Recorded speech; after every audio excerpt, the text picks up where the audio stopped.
Good morning and welcome to the live Q&A here in the Manager Critic Group. I'm Cheryl Andrews, the founder of Step by Step Listening, and also the organiser of this community, the Manager Critic, where we're committed to developing our non-judgmental listening skills so that we can both listen to ourselves and others without judgment or criticism.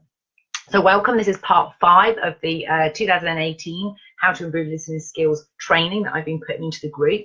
And a quick recap of what we've been looking at so far. We've looked at 4 kinds of listening so far. So the first one was counsellor. That's when somebody, you or somebody else, needs to talk about what's not working.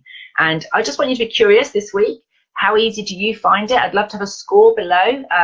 Put the word counsellor and then put a number on a scale of 1 to 10. How easy do you find it? 10, I can just listen, no problem at all, to like 0, like I can't stand listening to people who talk about what's not working. So that'd be great for today. The second one we talked about was coaching. So that's where we ask questions and we're talking and we're being listened to for the purpose of creating a solution. So I want you to put down coaching. How good are you listening?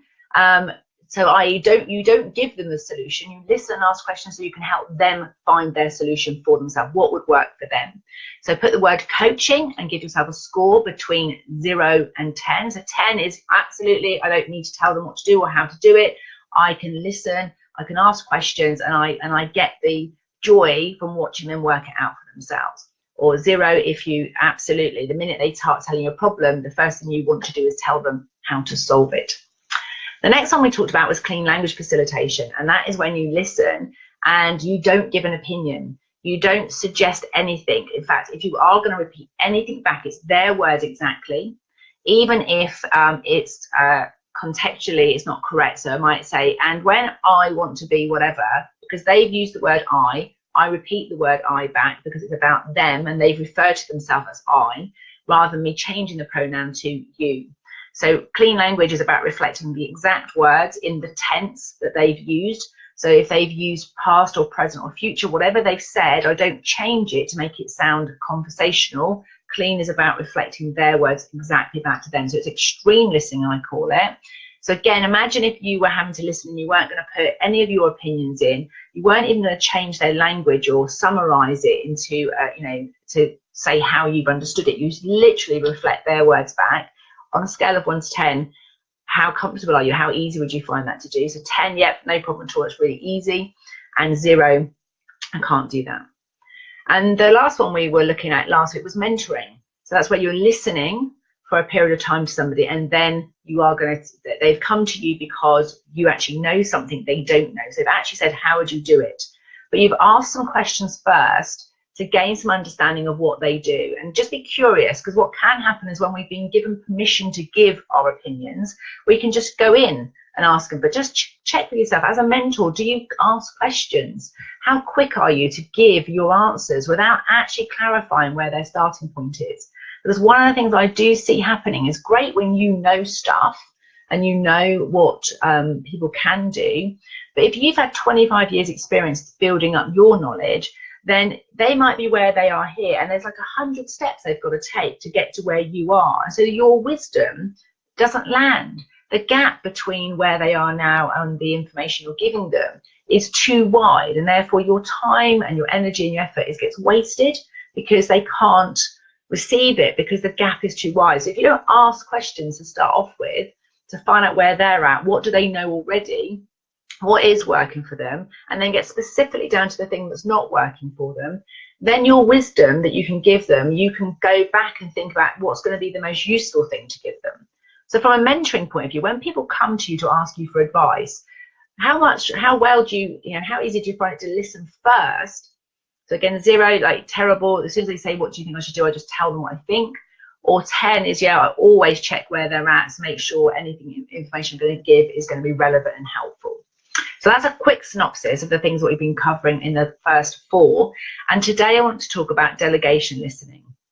And this is the most common one that I see, particularly with husbands and wives, where it causes frustration.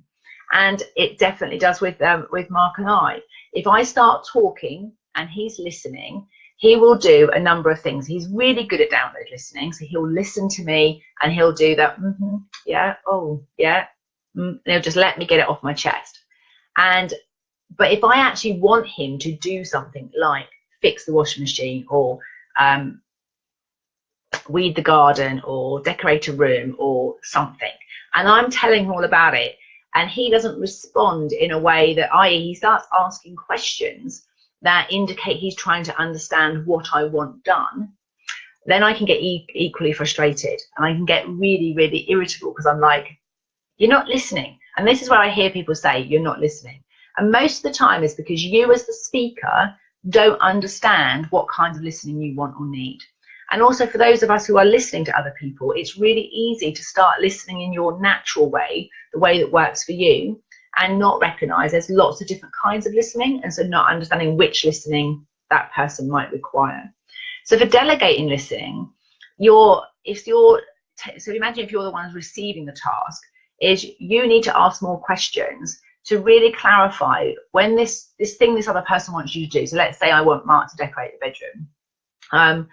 He would be asking me questions that would give me the opportunity to express all the detail, that there would be absolutely no doubt that I'm getting exactly what I've asked for. Now, if I just say decorate the bedroom, it could come back any colour, it could have wallpaper, it could have paint. He may or may not bother to sand down the skirting boards and revarnish them. He may or may not decide to paint the ceiling. He may or may not decide to get new curtains or bedding.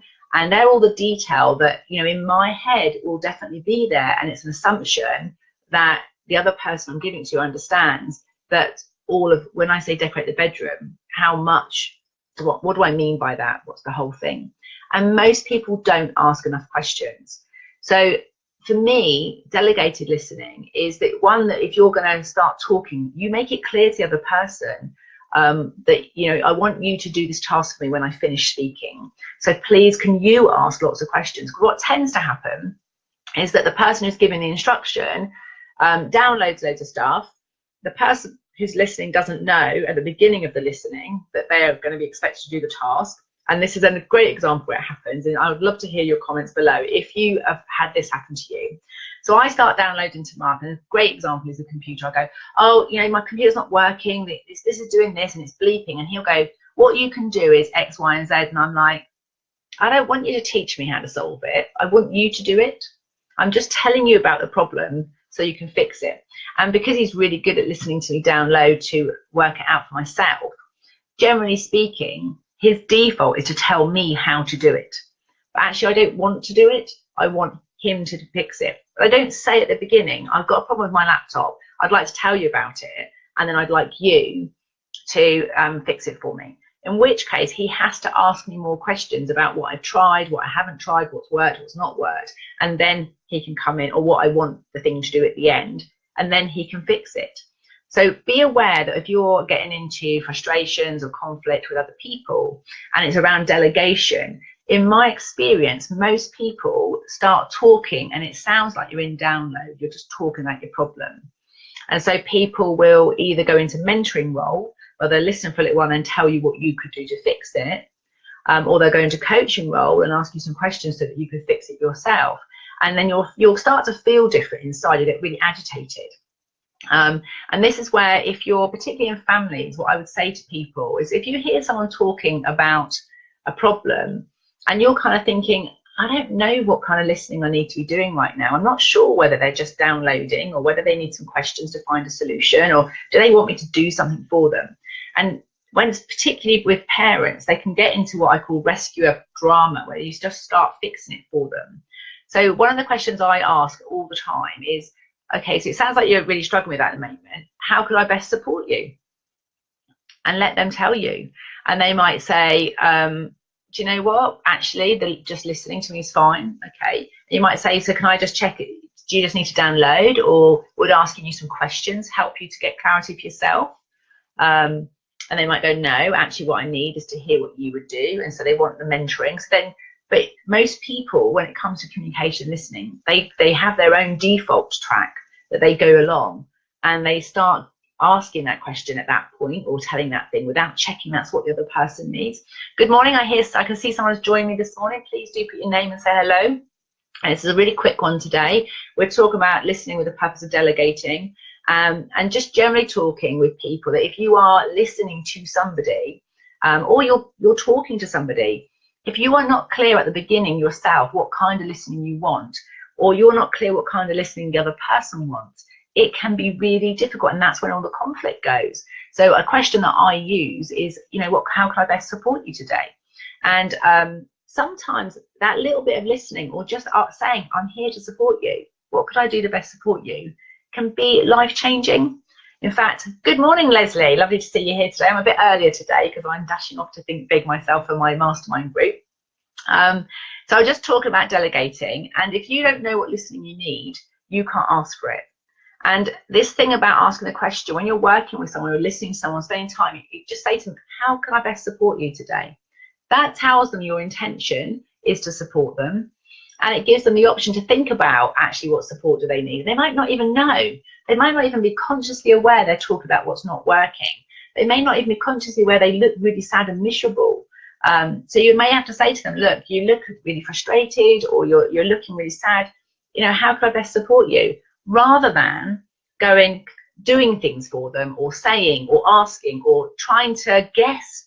Mind readers are really prevalent in the communication world. We try and guess what other people want. Whereas if you actually ask them what support they might need, and they know that if they have permission, it can make it life easier.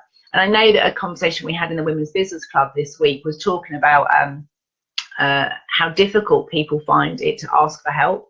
And I think people do find it difficult to ask for help. There's a real strong Robert Holden's video I was watching last night was talking about dysfunctional independence, where you take being independent and capable of doing it on your own to a whole extreme, where actually you stop being human. We're meant to be collaborative, we're meant to be connected, we're meant to be communities where we work together and play to our strengths. So it really be independent, and you won't even let people make you a cup of tea, or you won't receive gratitude or receive praise from people. It's like you're doing everything on your own. It makes it very difficult to ask for help, whether you've got that belief, if you like, that you should be able to do it on your own. But I also think that the reason people don't ask for help is because they don't actually know what kind of help they want. So when it comes to delegating, I see this happening with small business owners all the time. I see it with parents who want to move their children into taking more responsibility, is that you don't think about really clearly what kind of help you need, and how you want it, and when you want, and what's the first thing you need to teach the next person, what do you need to hand over to them. And so sometimes, particularly in families when you're delegating, is sometimes the reason you're wanting somebody else to do something is because you are just in overwhelm, and and you need to get rid of something. So a good example would be with my son and I. It's really easy for me to go, he might have had a day off and he's sitting around not doing anything, and I'm thinking, I've got so much to do. And I could say something like, he's being, you're just sitting around doing nothing, so is there in charge of do this? Whereas if I just owned it and said, do you know what? I've got a lot on my plate at the moment. It would be really helpful if you could do X, Y, and Z. Can you do that?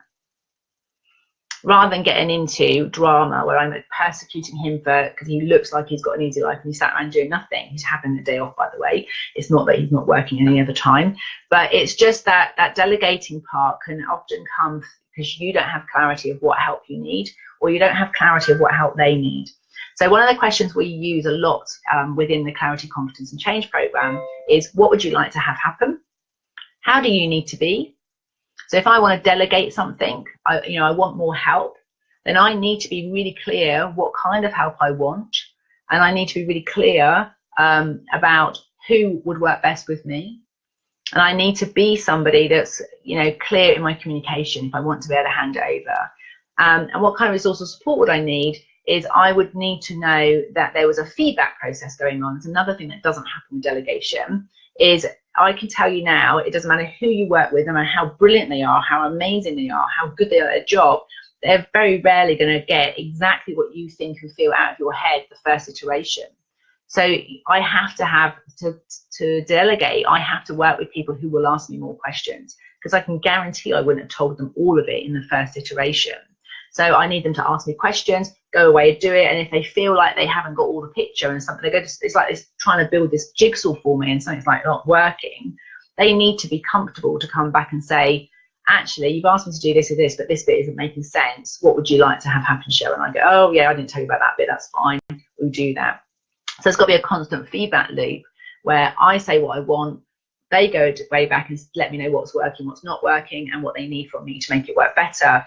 And when you do that, particularly with PA services, with admin partners, collaboration partners, website designers, particularly the small business owners, if you've got a good feedback situation, over a period of time, that person gets to know you and how you work and what you want, and it becomes easier. But people seem to expect when you delegate that you should be able to buy in somebody who knows exactly what they've got to do, and you don't have to waste time communicating with them. And I know particularly in the sort of corporate world, it can be a bit like that, because time is really poor. So they pay a lot more money for somebody who's got a high level of expertise, because they don't expect to have that. They expect them to be able to say, this is the job, and they know the person knows the job and they can just get on and do it.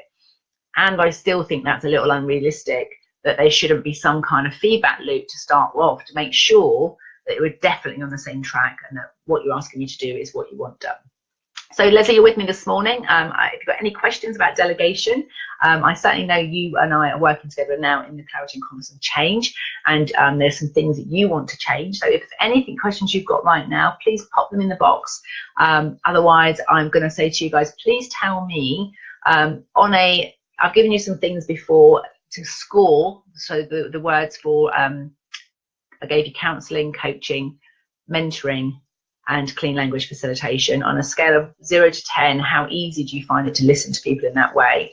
And delegating, from a person who is taking stuff from people, or you're someone that's giving it, I'd love to know for you from a delegation point of view and listening, on a scale of 1 to 10, or 0 to 10. 10 is like, yeah, I love taking stuff from people. I love listening to them, and I love getting all the details, and it's, you know, until eventually I really fully understand what they want me to do, and I love the fact that I do it and they're really happy. Is a 10.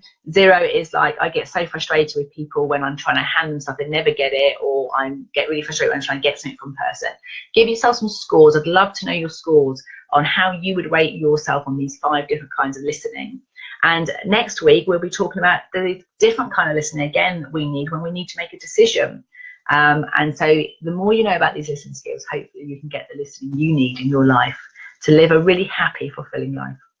So Leslie, you've got a question. You have just inspired some thoughts to go away with. Thank you. Have a nice day. Okay, I will leave you with that, but please do let me know what kind of nice thoughts, what kind of inspiration, what changes, because that feedback helps me know that turning up here on a Friday morning has value and it makes a difference to your life. And that is my purpose, is to help you be heard, understood and valued by changing the way that people understand listening skills. So lots of love to you all. Have an amazing weekend, and it's Valentine's week next week. So I hope you're going to do lots of things, do more of what you love, and ditch the critic that says you can't. Bye.